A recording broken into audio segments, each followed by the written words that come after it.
Okay, Dad, today is Monday, July 15th, and what a weekend. So let's just jump Yeah. straight into it. So let's talk about the Trump assassination attempt. What are your You initial mean the thoughts? popping sounds at the Trump rally? Oh, right. Yes, the loud noises or the fact that Trump fell and was escorted off. Right. Um, yeah, well, yeah, quite an extraordinary event. And his response was remarkable. I mean, it's hard not to be impressed by his courage. I think most of us under those circumstances would have crawled away rather than stood up defiantly, because there was no way that he could know, that the lone shooter had been shot dead at that point. There could easily have been another shooter. The man is, yeah, He's he's got courageous. balls. He does. Yeah, I was going to say that, but yeah. And I think I think everybody knows. I think when everybody saw that, they thought that the election is basically over. It was already going to be a difficult, very difficult for Biden to win, right? Very unlikely. And now it seems like the odds are just abysmal for him at this point. I mean, because it's not just that Trump responded so heroically to this event, but he just drew a greater contrast between him and his feeble opponent. I mean, everybody sees it. It's just like there are these policy issues and so on and so forth, which are in the end, like the gap between them on policy may not really be very much, but there's such a stark contrast between these two men as individuals. And Right. I think of the electorate, a good part of the electorate. I mean, there are ideological voters on both sides, but there are a lot of people in the middle that are really persuaded by that kind of thing. Right. I mean, neither of us are Trump fans. We're not MAGA people. We criticize Trump heavily. Um, but you have to respect, I think, Right. how he handled it. Like you said, there's very few people who I think would respond that way, to stand Right. back up. And a lot of people like to think that, oh, if I was in this situation, yeah, I would act heroically. But it's very rare that you have an actual test. And when that actual test comes, Yeah. most people will fail. And I'll just say it myself. I think I would fail. I'd be honest. Yeah. I don't even necessarily even know if saying that it's failing. It's just the Yeah. sensible thing to do is to stay Right. down. Like I'm the target.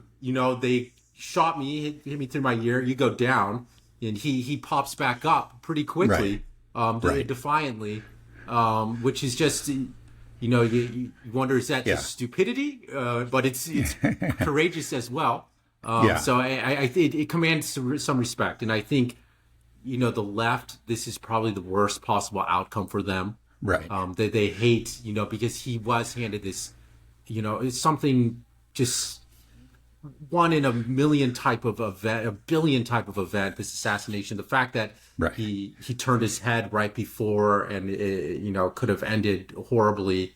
And then so that he wasn't killed, and then the way he responded, and then just Yeah. the photo that was taken Right. of that incident. Yeah. Like this, You're this right. might Like be the Hollywood most couldn't do it better. Right. right. This is one Yeah. of the most iconic. Will be one of the most iconic photos in American history now.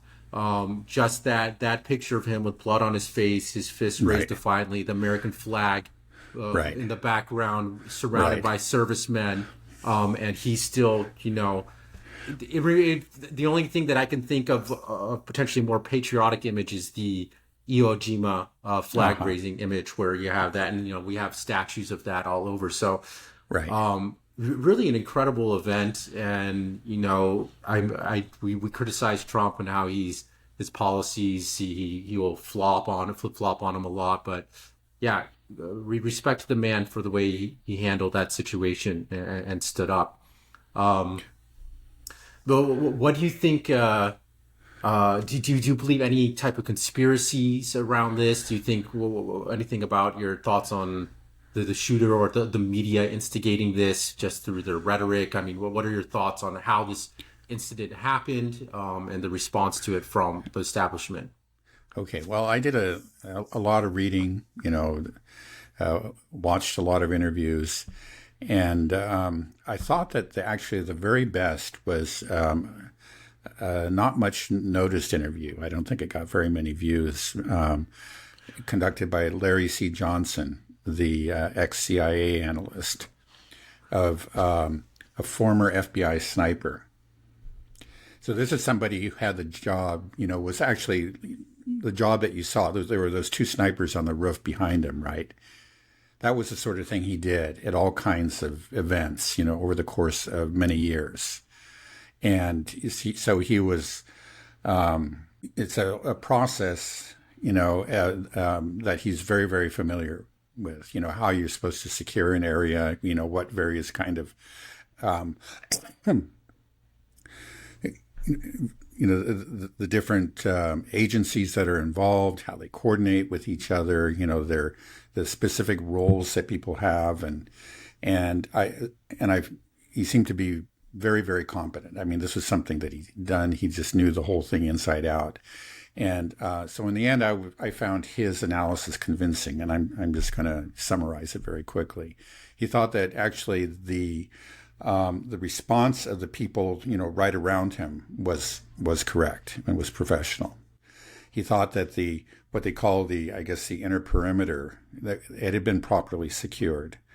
That is, the area in which the spectators are allowed. They have to pass through a gate, and they have to be go through. I guess you call it something more or less like a metal detector. The inner perimeter was secure. He said that the snipers actually responded properly, and I'll get back to that, because that touches on a very important issue. But there was clearly just an utter abject failure to secure the outer perimeter.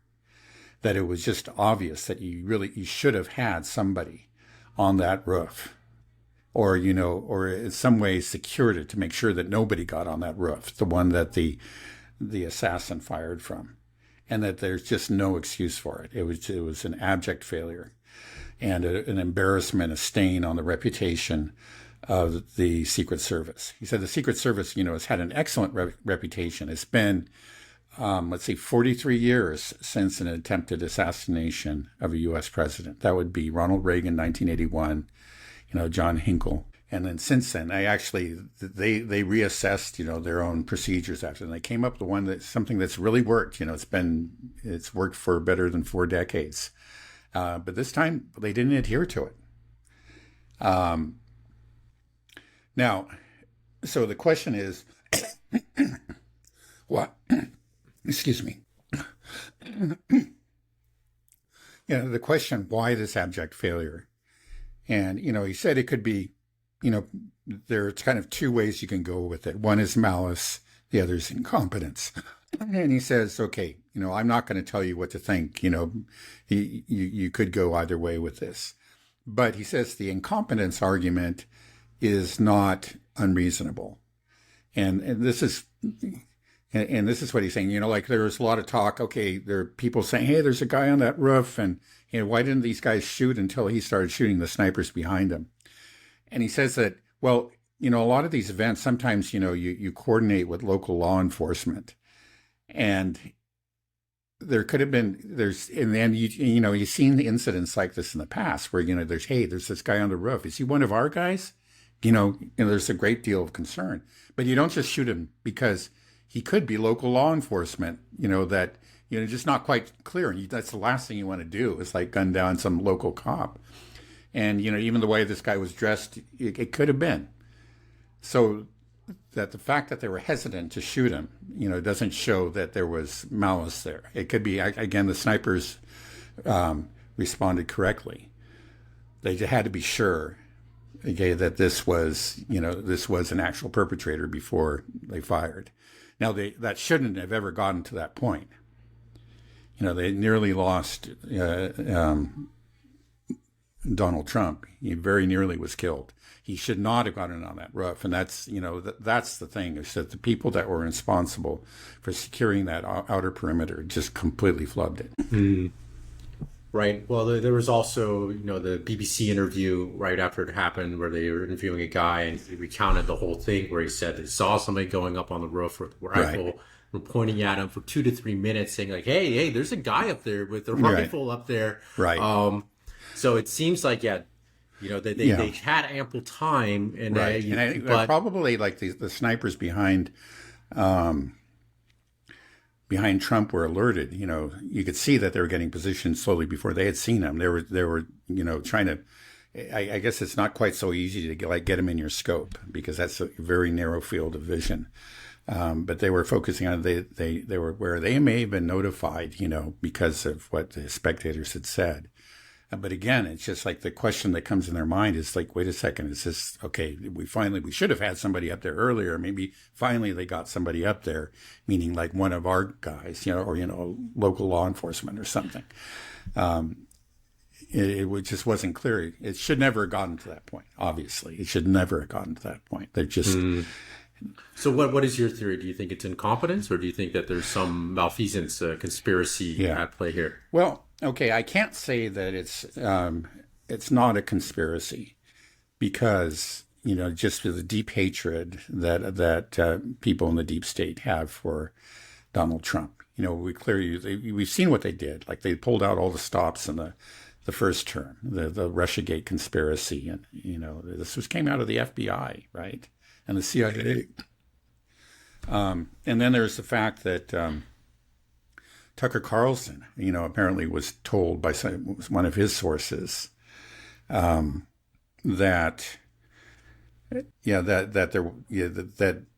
Donald Trump actually feared like the Secret Service and in general the security state, and that he either he was going to have to like clean the stables, just do.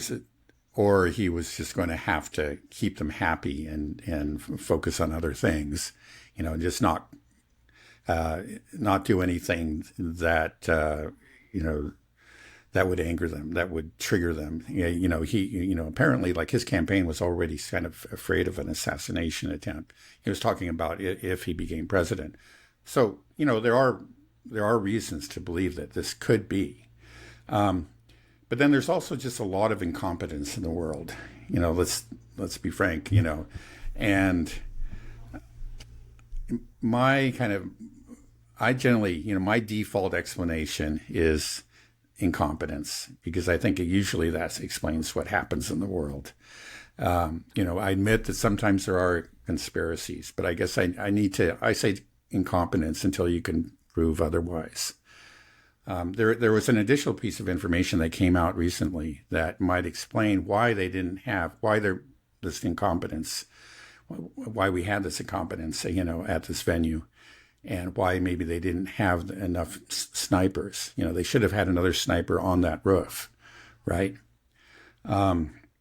Apparently, Jill Biden had some sort of event in Pittsburgh, not too far away. And that a lot of the Secret Service resources, their personnel have been diverted to that, and actually, so Trump ended up with fewer people and also with less experienced people. Now, this is just something I saw like an hour ago.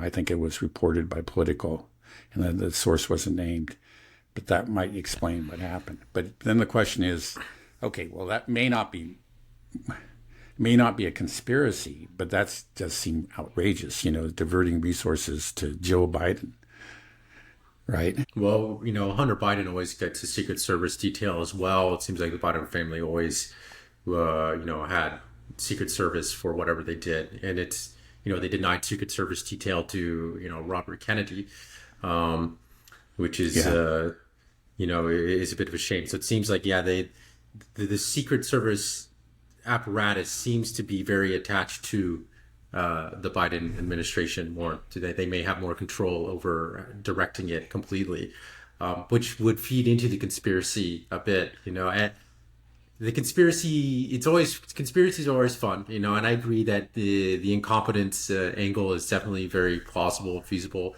Especially if you said there hasn't been an assassination attempt in over 43 years. It's easy for people to kind of relax, because think Yeah. about it. The day-to-day Well, yeah. life of a Secret Right. Service is nothing. Every day you wake up, Yeah. nothing's going to happen today. Nothing's Right, happened for right. 40 Yeah, years. It's hard to keep exactly. a heightened sense of Yeah, yeah, yeah. alertness. That's very true. That's what I was thinking. Like with the snipers, you can blame them, but you think, they've probably done this kind of thing, hundreds and hundreds of times. Nothing ever happens, and they may have Right. had some fairly similar incident. This probably was, something they clearly were concerned. But sometimes, you think you see something, and then it turns out that no, it's not what you thought. And you say, Right. geez, God, I'm glad I didn't pull the trigger. I could have killed that guy, So, yeah, I think that's part of what's going on. Well, if it was a conspiracy, it'll be hard to know, if we'll ever get the truth, because of course the state is taking over the investigation. The FBI is taking over the investigation. And we know that the FBI and the CIA have been working for years. You brought up the Russiagate, the whole Mueller investigation, all the stuff that the deep state that were trying to frame Trump to say that there was Russia collusion. There's Right. clearly the deep state just has decided that they cannot stomach Donald Trump, that he Right. can't be president. And we've talked about this, that the rhetoric that's been coming out of the establishment and deep state is that they won't allow it. So what does that mean? Does that mean that what will they do to try to prevent Trump from being president? We've seen the lawfare, we've Right. seen all of these cases brought against Trump. They didn't work. They made him stronger. And then the logical conclusion is like, well, how far can you go? The next step would have to be assassination, right? I mean, Right. and that's the thing. If you have said for so long that this guy is a fascist, dictator, totalitarian, tyrant, monster, equating him to Hitler over and over again, Right. then He's going then to end democracy in America, right? right, he's a threat to democracy, and this is the narrative that a lot of people have bought in. So, okay, if the deep state truly believes that, then it should be their prerogative to do whatever they can to prevent this guy from becoming president. We try lawfare, we try whatever we can. Well, we have to take him out in order to save democracy, to prevent a dictatorship, prevent the rise of Hitler in America. And it's an absurd line of thinking, but that is what a lot of people are thinking, I think, within the deep state. And then just the fact that the establishment, the media have been pushing this narrative for so long. Right. And, we've talked about Trump derangement syndrome. I know a lot of people personally that have Trump derangement syndrome. It's something that everybody knows, that they know somebody that just the thought of Trump just starts to make them shake and quiver and just get filled with rage. Right. I have one of my good buddies, Yeah. his dad's a super Trump guy. I love just saying, Trump lines and saying "Make America Great Again," because he just starts spilling expletives, and it's just it's a real reaction. Yeah, And it's so people really believe this, and if you truly believe that, then you something like this would be expected if it wasn't coming from the deep state itself. That believes that Trump is a true threat to democracy and a threat to America as a whole, then there are enough individuals in society, I would say 25, 30% of America has Trump derangement syndrome. And so if all those people believe that Trump is the second coming of Hitler, it just stands to reason that this was going to happen eventually at some point. Somebody has to take Hitler out. But then the funny thing is that there are all these people all these pundits, the media, everybody, even Biden himself, not quite equating to Hitler, but pretty close, saying that, he's a real threat to democracy. Yeah. An They say existential this, threat. right, he's an existential threat. And then this assassination happens. And then it puts the left and the establishment, the media, in a very tough position. Because now they're like, well, there's no place for political violence. But it's like, wait, you just said he was Hitler or worse than Hitler. So why are you... why are you saying that? Thank God he's saved. Don't we want to kill him? You should say, "Damn, he missed." Right. Which if you're going to be consistent. People have. Right. Some people have openly said it. Not people in positions of power, but right, because they know they can't. But you were making this argument that he was just as bad as he was a Hitler-esque character. So then the moral thing, if you want to be intellectually consistent, is to say that, oh, damn, that guy missed, but we were so close to saving democracy. If only we have to try again, got to take Hitler out. right? So it puts the media in a really tough position. How do you think they're going to play this? How are they going to work on this? They can't, demonizing him after this attempt and the way he responded to it is going to be harsh because it's going to get more and more backlash because a lot of people, and rightfully so, are blaming the media for this because I would say it is their fault, and because they have fomented this Trump derangement syndrome to the point where something like this was bound to happen, in my opinion. Right. I guess I would say that we don't know really what the motivations of this person are. So, it may be that he was affected. It seems quite possible, even likely that he was, and that it does explain what he did, but we just don't know for sure.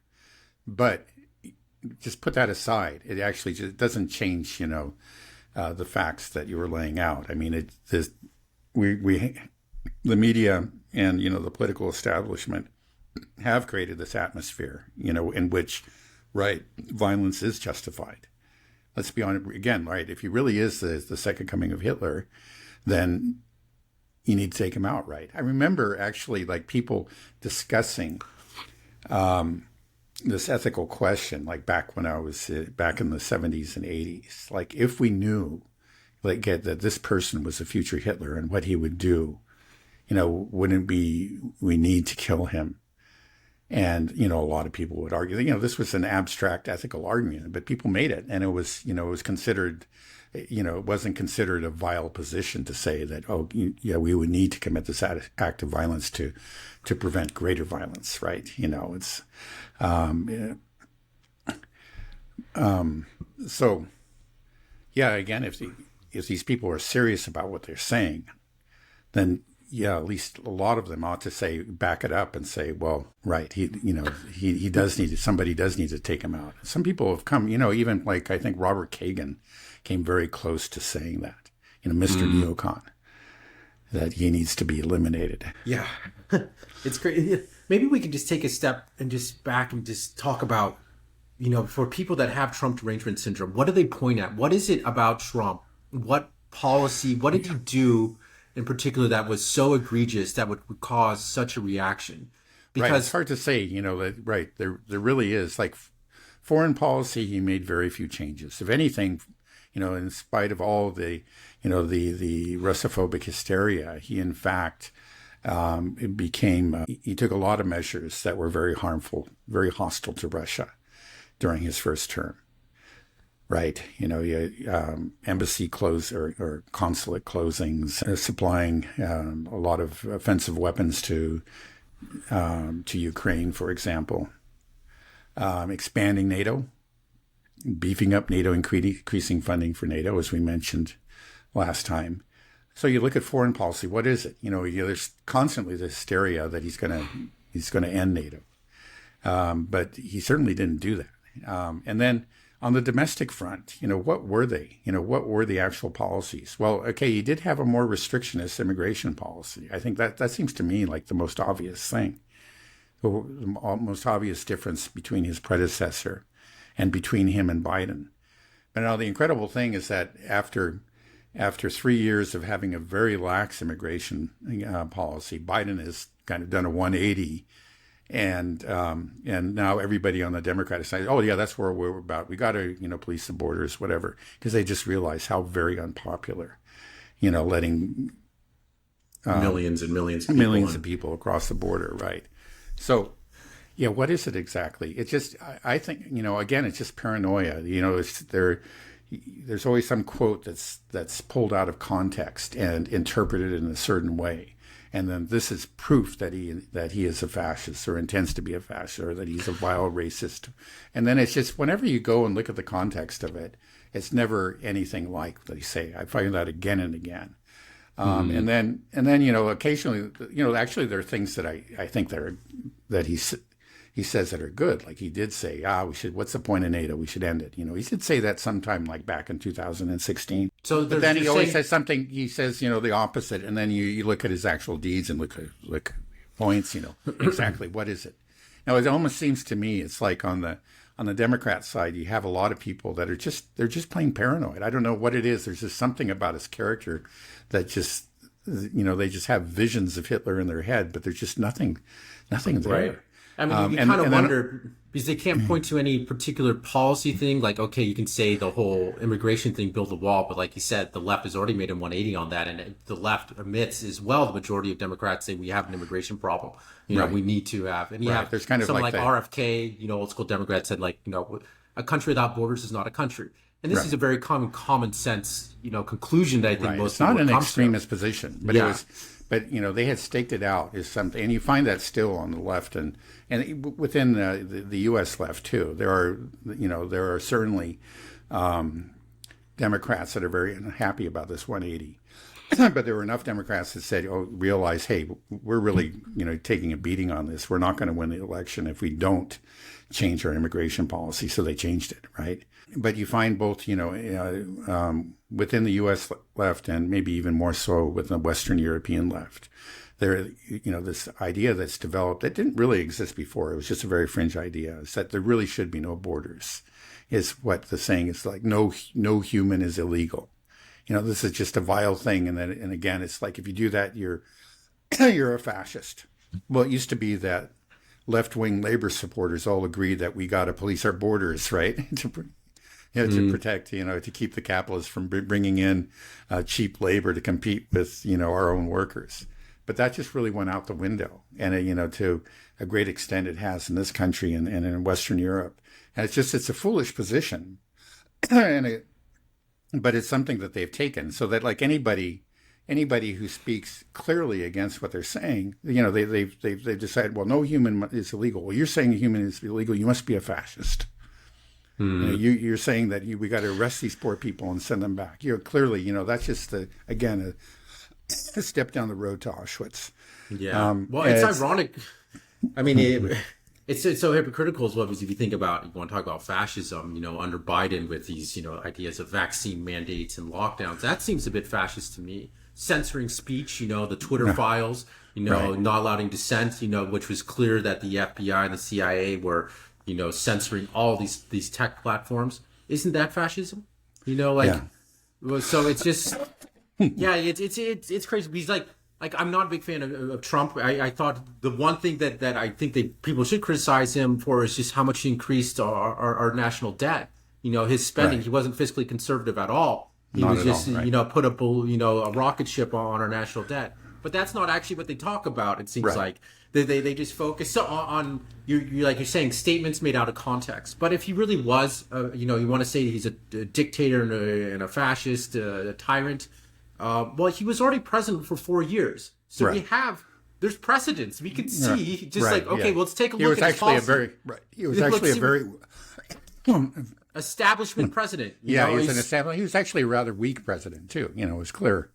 And, quite often that he did fail to implement his policies. He didn't really keep very focused on a lot of his ideas. He would get distracted by in fights with celebrities or, it's such a bizarre phenomena that's gripped this nation. I find it very hard to understand, but it's very real. Okay. Well, what are your thoughts about just how the media is going to be handling this going forward? Do you think they're going to double down and begin to still continue this rhetoric that he is going to be, the second coming of Hitler? Or do you think that they're going to pull back for a little bit and then just start doing it again, and just continue? Or do you think that because of this incident, they're going to have to change course? Do you think they might just throw in the towel on this? Like, what can they do at this point? Right. Yeah, no, I think they're in a bind. I imagine they're panicking. It's like, how are we going to deal with this? I think like the moment, like the Democrats, the DLC and the mega donors, when they saw that iconic image that you mentioned earlier, they probably said, "Oh, we're screwed." What are we going to do? And they might just decide that, okay, they just kind of have to pull back and take it easy and just accept that they're going to have a Trump victory. I think this means also that most likely Biden will probably stay in, because just if you were somebody that was, in the wing, like Gavin Newsom character or even Kamala Harris, after what happened, this image is like, I don't want to run against that. There's just no way you're going to win. Save it for the next time because if you run and you get defeated in a landslide, that will probably ruin your chances of running for a president in a future election, right? So it's like if you were a good potential candidate that the DNC was looking at maybe replacing Biden with, those guys are probably like, you know what, I don't want to run against Trump now. He's got this image. There's going to be T-shirts all over with America now, all over the world, probably with this image being printed as we speak, right? No, it's funny they said that. My buddies in China sent me some videos, maybe just a couple hours after the assassination, of Chinese factories printing off the shirts of that image. Within hours after, it's like they're going to be in America tomorrow. Because and they're coming from China, and you could see the Chinese guys talking about like, yeah, we're watching the news on it as soon as we're moving forward. Like they were on it right away. China was printing those shirts before Biden even opportunity, right? Before Biden even generated a response. China probably wrote his response. China printed off 1 million shirts. Yeah. Of that image. It was wild. Yeah. They're in a very difficult position. It's really hard. This aggressive tack that they've taken has failed really on all fronts. First the law affairs, we're saying that's failed, that's backfired. I'm not saying that they were behind this assassination, but the assassination attempt, makes it much more difficult for them to use that inflammatory language. I mean, it's something, everybody's saying, hey, we got to cool it down. Hey, I'm sure that we're going to hear some of it, but it's just, everybody is aware that or has agreed that it's a problem. So so anybody who does pursue that approach is going to be attacked, right? It can be very easily attacked and criticized. Hey, wait a second, didn't we agree that we shouldn't do this? Yeah, so do you think there's any acknowledgement amongst the media that, okay, whoops, maybe we were going too hard against Trump? I haven't seen it. Yeah, I don't think you're going to see it, it just if there was an assassination attempt on Biden, that the media would just be going on and on about these MAGA extremists and the rhetoric from the right. There's no acknowledgement of that. The mainstream media has been inflaming its base since 2015. It's just been. Yeah. I don't know. I'm just getting tired of this. The Trump mania. It's not healthy as well. If you're somebody that I've seen it. People that have become obsessed with Trump and they just go into this spiral of just hatred and just this fear, this paranoia. It's not good for you somebody individually. Mentally, spiritually. Physically, it's not good for the nation, just it has to end. But the identity of so many people has been built over the past, 8 years of just hating Trump. And that's not going to die down well. It's not going to. And it's going to lead to, it led to what we had over the weekend.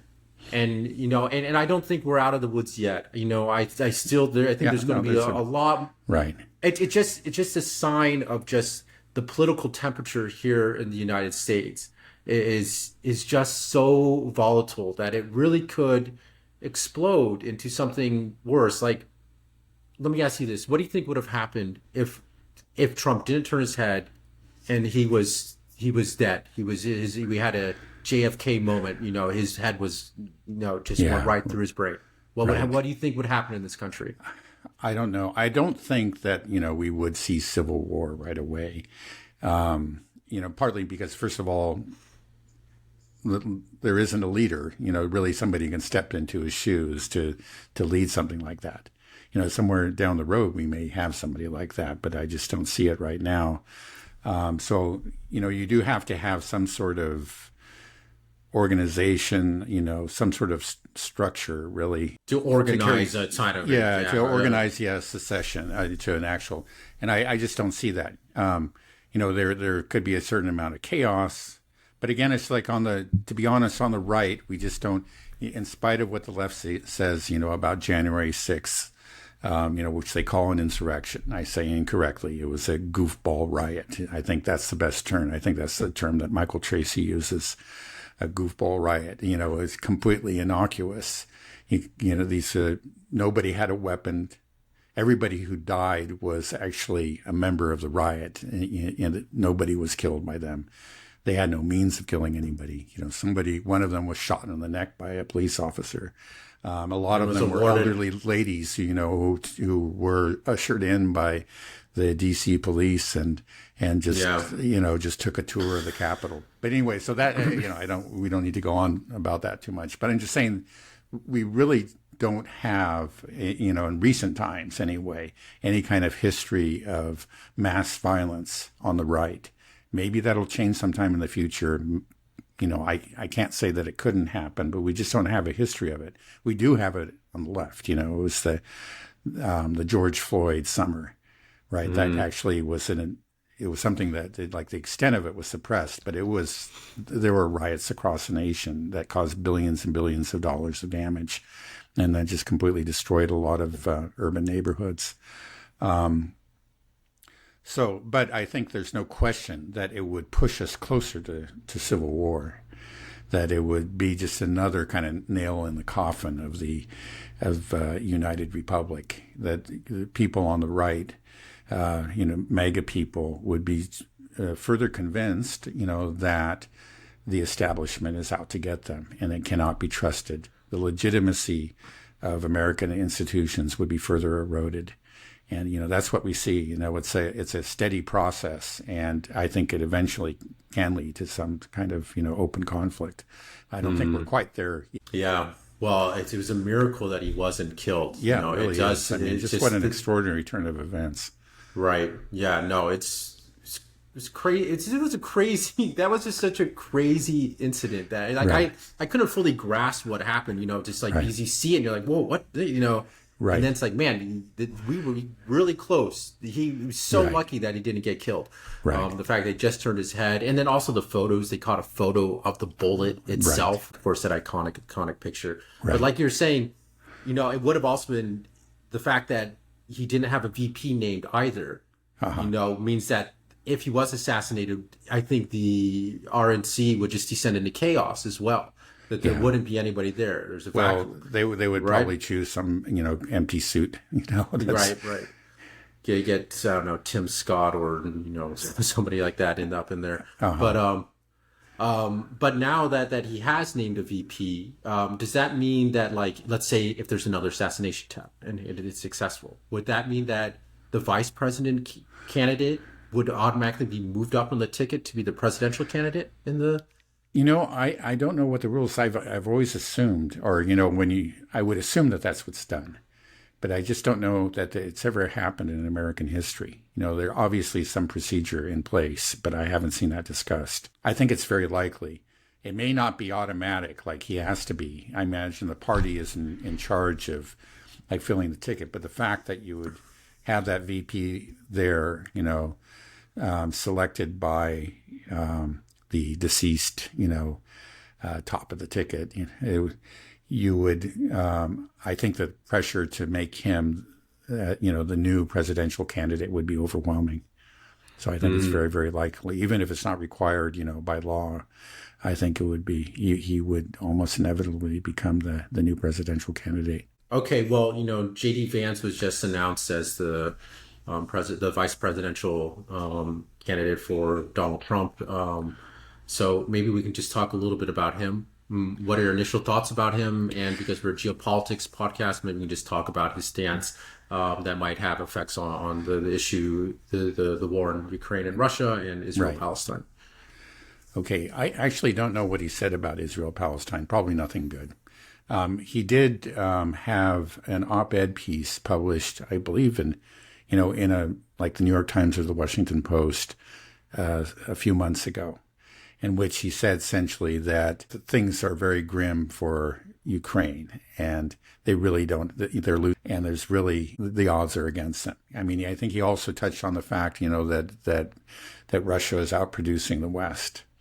So that was remarkable because you very rarely hear that, from the mainstream press.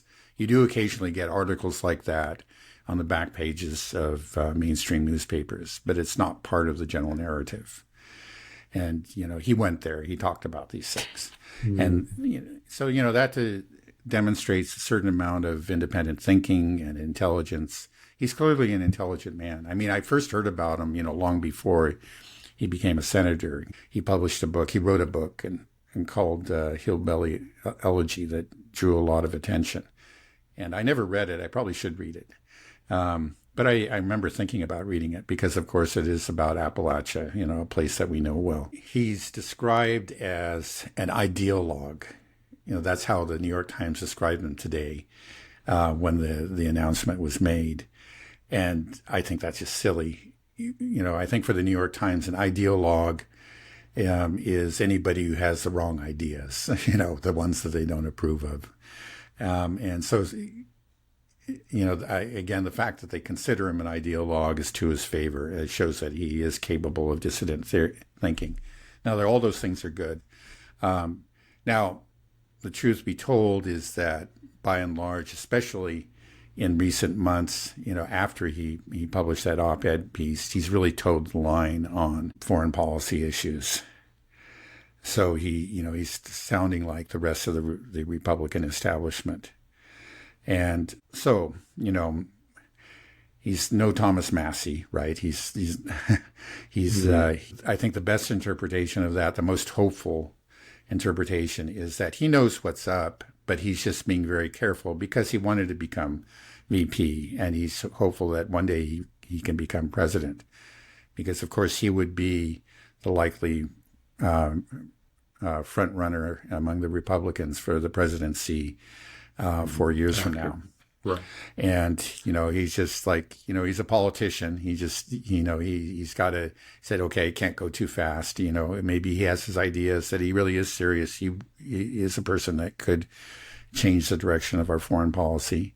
I think he potentially could. He's got the intellect, and he's demonstrated an understanding of some very important issues. But it comes down to his moral character too, because I can think of people like this in the past. He said something, at one point, this guy he's really is different. But then when he gets elected, he's just like all the rest of them. So anyway, you're so cynical. There is at least a reason to be hopeful. I mean, of all the candidates that Trump was really considering, I think he's the best. And it may also be reason to be hopeful about future Trump picks. Maybe he's going in a different direction, and that he knows to, avoid the anti-Trumpers, the neocons that he picked in his first administration. Maybe he won't go that way. JD Vance is not one of those people. I guess he was kind of an anti-Trumper at the beginning, but he was never a neocon. Yeah.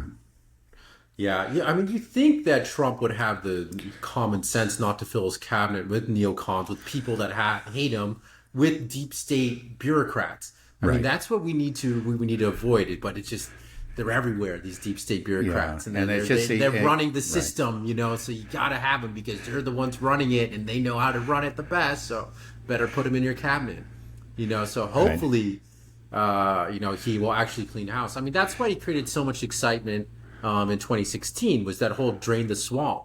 And then we were like, drain the swamp.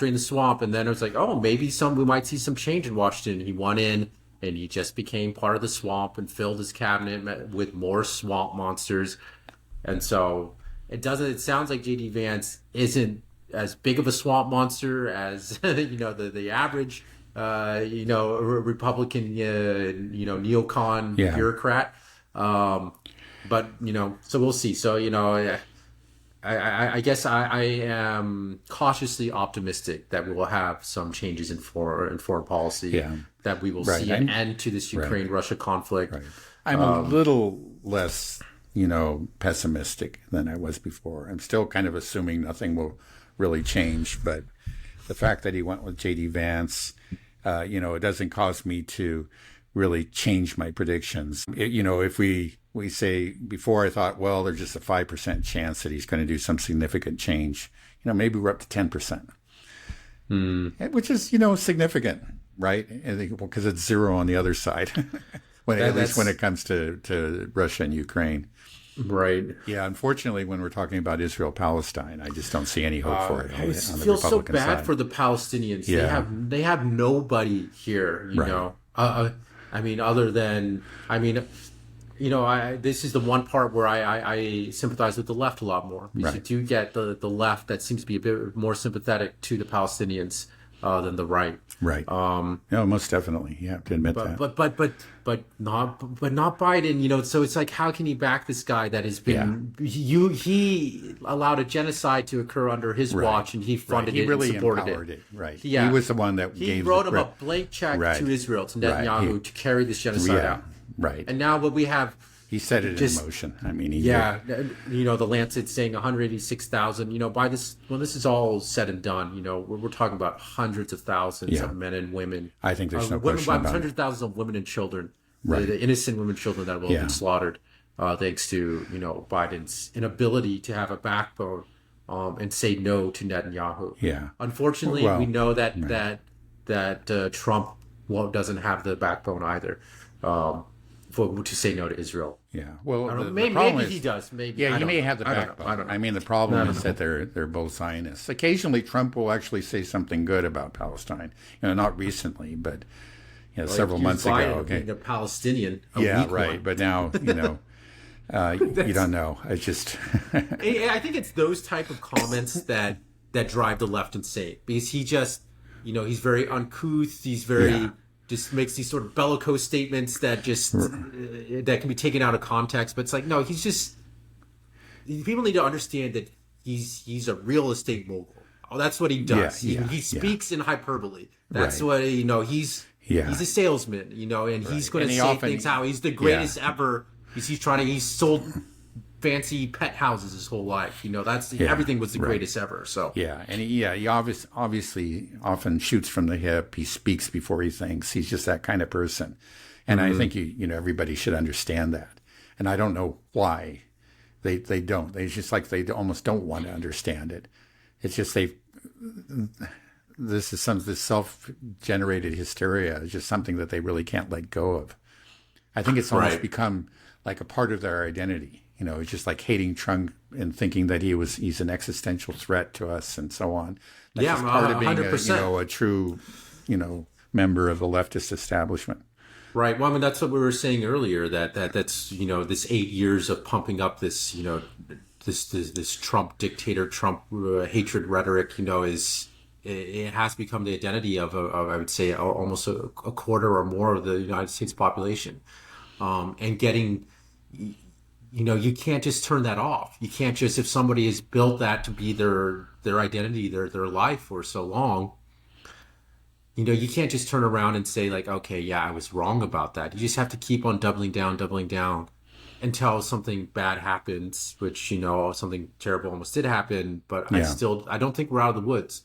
I mean, do you see more civil unrest after a Trump election now? Or do you think that this assassination attempt could have been potentially a unifying moment for the nation, and that we can come together and heal and agree that there is no room for political violence? We can't be a country taking pot shots at political candidates. Yeah.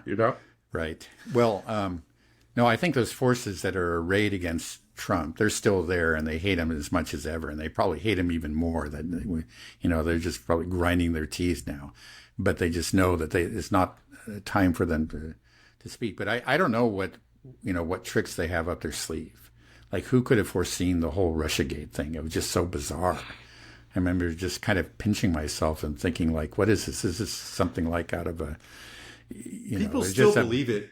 Yeah, I know. And this is one of the reasons I think why the left has this hatred of Russia as well, is because they just kind of put that Russiagate thing to, they have one compartment in their brain, and it's just like, oh, we have Russiagate, Trump, and so like they're tied together. So somehow, Right. So they think, bad things come from Russia. Something like this is a source of evil or something. Well, there was already something that came out saying, I forget, I think it was even on Fox News saying that, like, Russia meddling in this election, supporting Yeah. Trump. It's like, here we go again, Yeah, doing this all over again. It's I like, don't think it's going to get that much traction, but it just shows that it's just there. And you hear that in Western Europe too. I think there were accusations like during the French elections. Again, I think as I was saying, the same kind of thing. These people, they'll never stop saying it. And the various intelligence agencies will never stop leaking these things. But it doesn't seem like they get the kind of traction that they used to.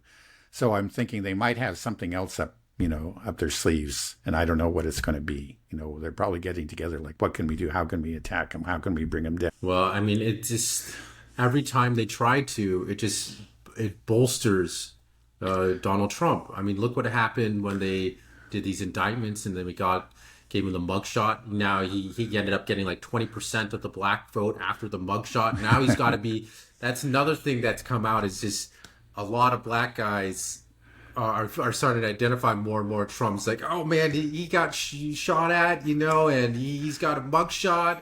The state's out to get him. They're always out to get us. Now I can relate to this multi-millionaire real estate mogul from New York. They have drawn a connection from somebody that is so far from the average, ghetto but black. Actually, on one level, I mean, he kind of speaks. He's very flamboyant and boastful and whatever. It's sort of he does talk like a rapper does.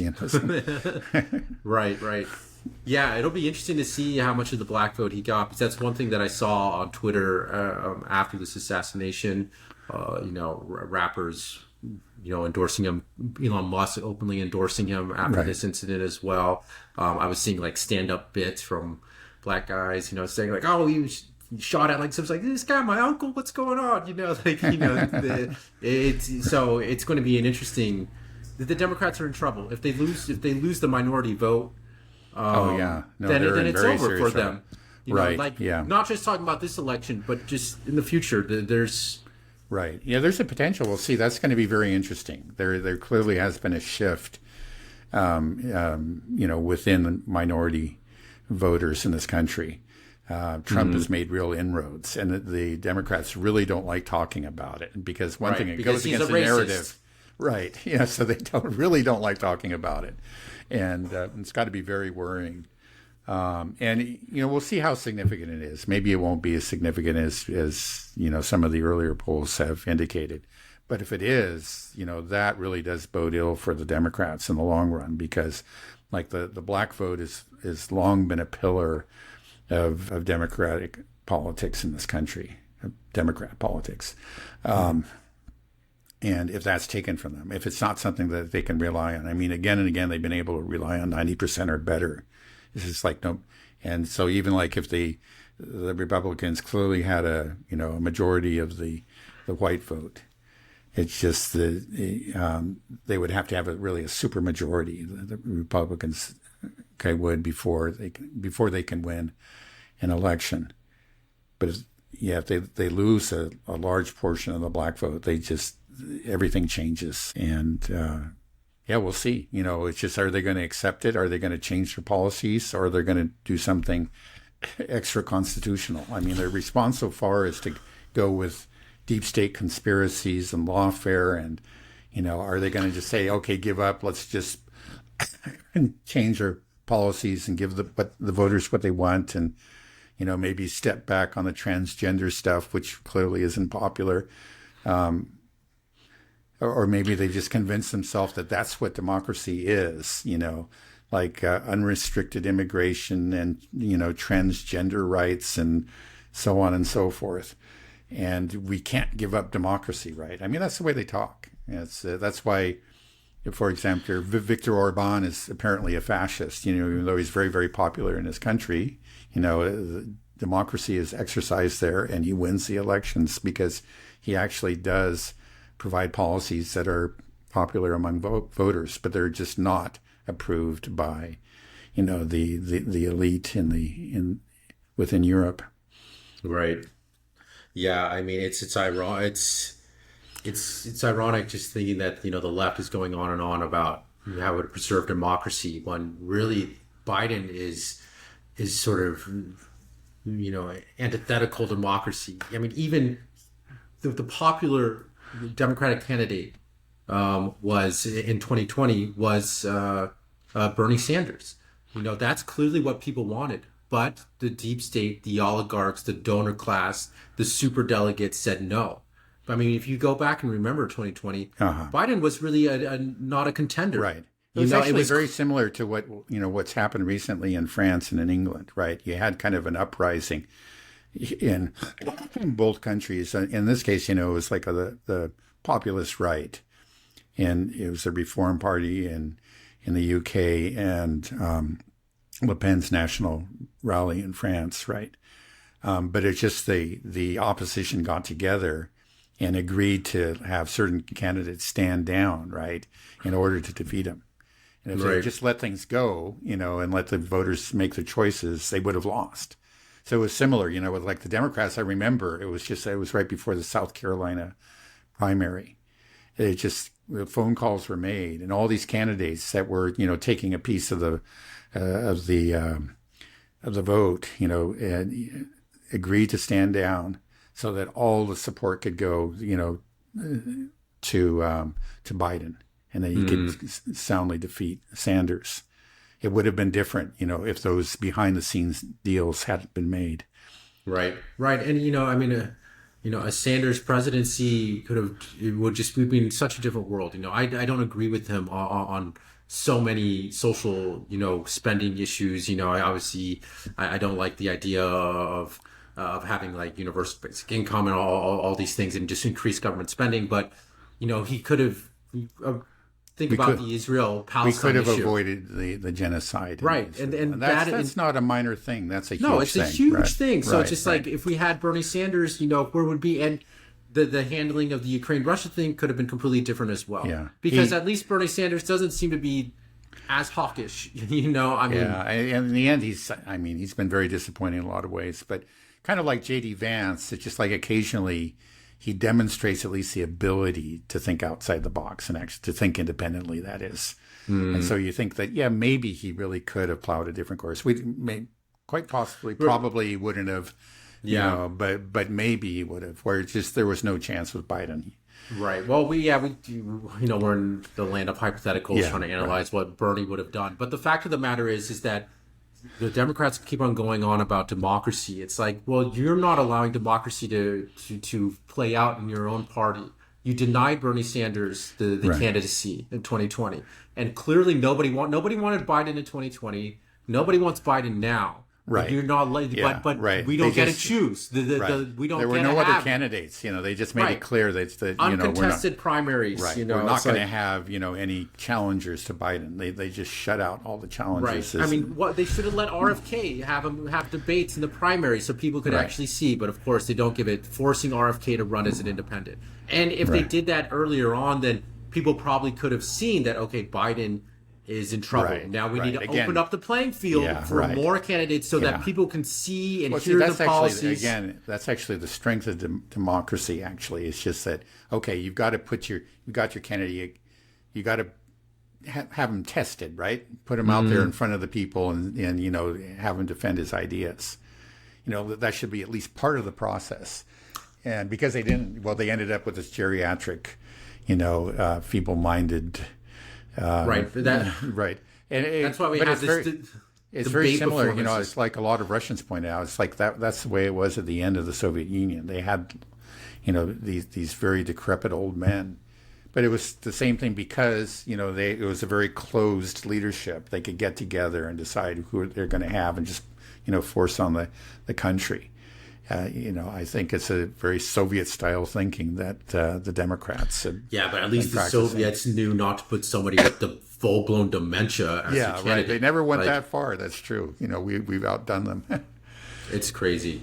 It really is. We're in such a Looney Tunes idiocracy to political time right now. It's hard to believe that it's actually happening sometimes, that they're playing out where we are. But right. Okay, well, is there anything else we want to talk about, cover, or should we call it a wrap here? I think that's a good place to end it. It feels right ending it here. Okay. All right, we'll end it here. Okay, thanks a lot, Dad. Okay.